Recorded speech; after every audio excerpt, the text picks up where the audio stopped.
Afghanistan is no longer the battlefield you remember. It's becoming the center of a new global power game.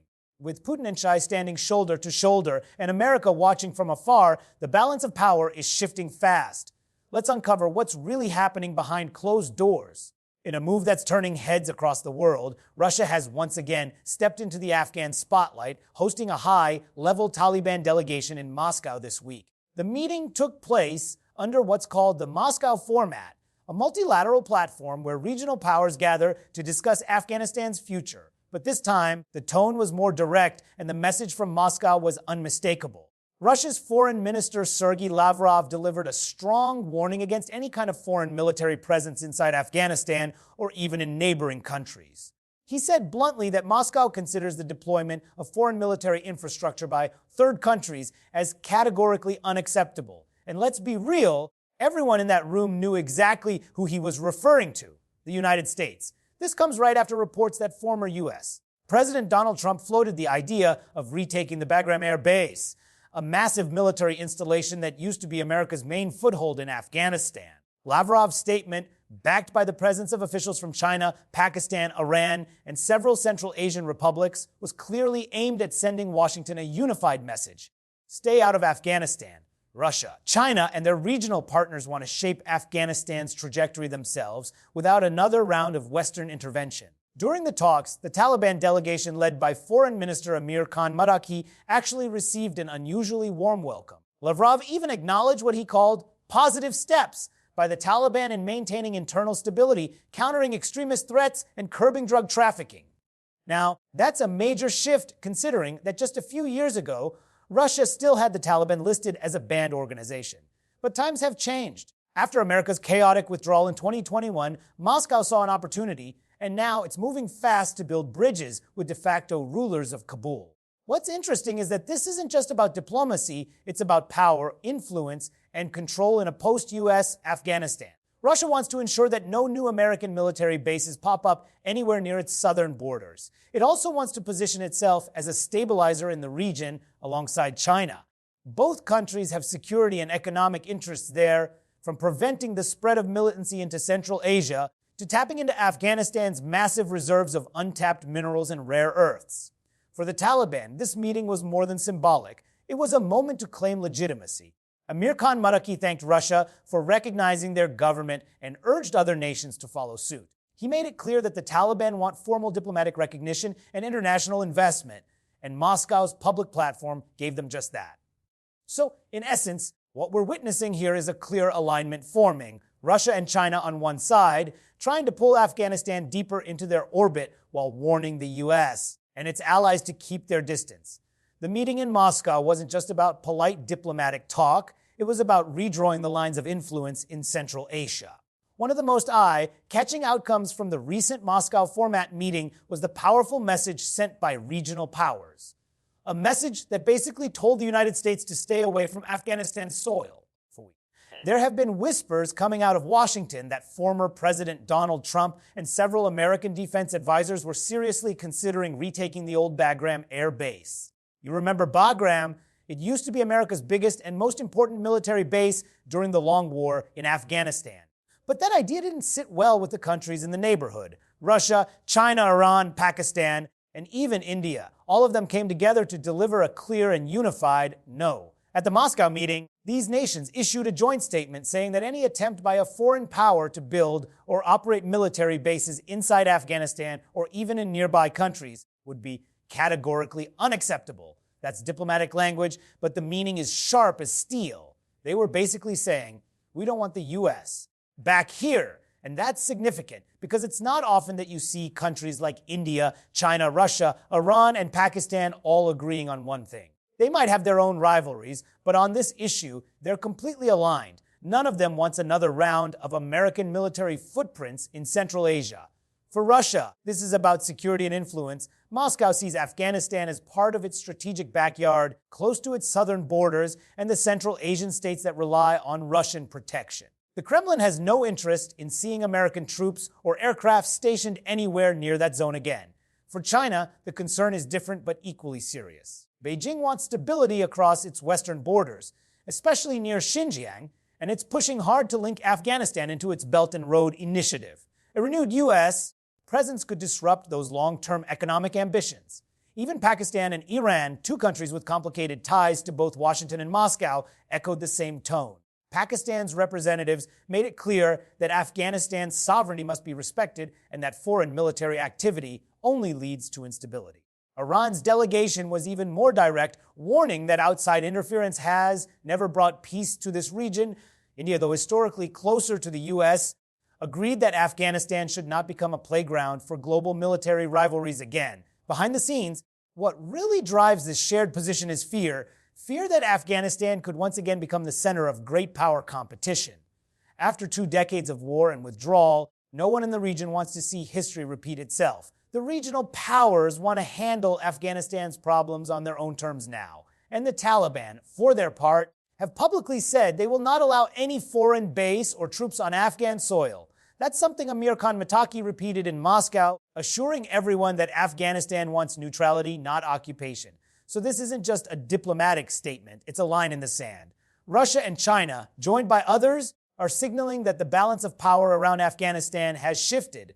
The era when the U.S. could simply move back into Central Asia appears to be over. And that makes this moment not just about Bagram Air Base, but about a whole new geopolitical order taking shape right in the heart of Eurasia.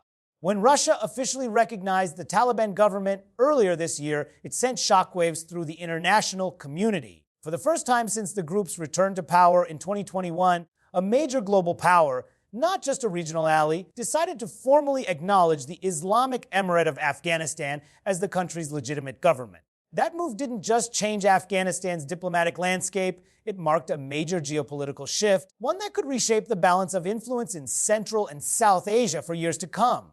The announcement came quietly at first, but its symbolism was loud. Russia accepted the credentials of the Taliban's ambassador in Moscow, effectively removing the Taliban from its official list of banned or terrorist organizations. In one stroke, the Kremlin transformed its relationship with Kabul from cautious engagement to open recognition. And let's not forget, this is the same Russia that fought its own long war in Afghanistan during the Soviet era. So to see Moscow now extending official recognition to the very group that once fought the world's strongest powers is in itself a historic twist. For the Taliban, this was a diplomatic breakthrough they had been chasing for nearly 4 years. Since returning to power, they've been desperate for international legitimacy, something no Western country has been willing to grant. But Russia's recognition changes the game. It opens the door to trade, investment, and diplomatic access that the Taliban could never have achieved alone. The Taliban Foreign Ministry called it a step of friendship and respect and urged other countries to follow Moscow's example. And guess what? China immediately backed Russia's move. Beijing called it a positive development and reaffirmed its own policy of friendship toward Afghanistan. This joint approach by Moscow and Beijing sends a clear message to the world. They're not waiting for Western approval anymore. They're building their own diplomatic pathways, their own version of legitimacy, based on regional stability and shared interests rather than Western definitions of democracy or governance. For Russia, recognizing the Taliban is also a strategic move. It gives Moscow influence over a government that controls a key piece of geography connecting Central and South Asia. For China, it's about opportunity, access to Afghanistan's vast mineral resources, and the potential to link the country into the Belt and Road Initiative. Of course, the West didn't like it. The U.S. and its allies criticized Russia's decision, saying it rewards a regime that continues to suppress women's rights and limit freedoms. But from Moscow's perspective, engagement is better than isolation. Lavrov and other Russian officials argue cutting Afghanistan off only makes the region more unstable. Recognition, they say, is a way to draw Kabul into cooperation on counterterrorism, border security, and trade. So Russia's recognition isn't just a diplomatic gesture. It's a bold statement that the post-U.S. order in Afghanistan has begun. With China quietly supporting and other regional powers taking note, the Taliban's search for legitimacy might finally be finding its first real success, not in Washington, but in Moscow. One of the most interesting and quietly powerful developments happening right now is the way Afghanistan, Russia, and China are starting to build economic bridges. And what's even more fascinating is how they're doing it outside of the U.S. dollar system. Yes, you heard that right. The Taliban government, together with Moscow and Beijing, is working on trade deals that completely bypass the US currency, signaling a new phase of financial independence for a country that's been under Western sanctions for years. It all started earlier this year when Taliban officials began negotiating with Russia and China to use local currencies for trade instead of relying on the dollar. The idea is simple trade in rubles, yuan, or even Afghanis, cutting out the dollar middleman. For Afghanistan, this is not just about convenience, it's about survival. After the US froze billions of Afghan assets following the Taliban's takeover, Kabul's economy was left gasping for air. So now, turning to partners like Russia and China offers a new economic lifeline, one that doesn't come with Western conditions or political lectures. Russia, on its part, sees this as an opportunity to expand its de-dollarization campaign, a strategy Moscow has been pushing since Western sanctions started piling up after the Ukraine conflict. Trading directly with Afghanistan in rubles gives Russia both economic leverage and regional influence. And China, Beijing is taking a long-term view. Its interest isn't just in trade, it's in Afghanistan's incredible mineral wealth. We're talking about massive deposits of lithium, copper, and iron, resources that the world needs for future technologies, especially for batteries and electric vehicles.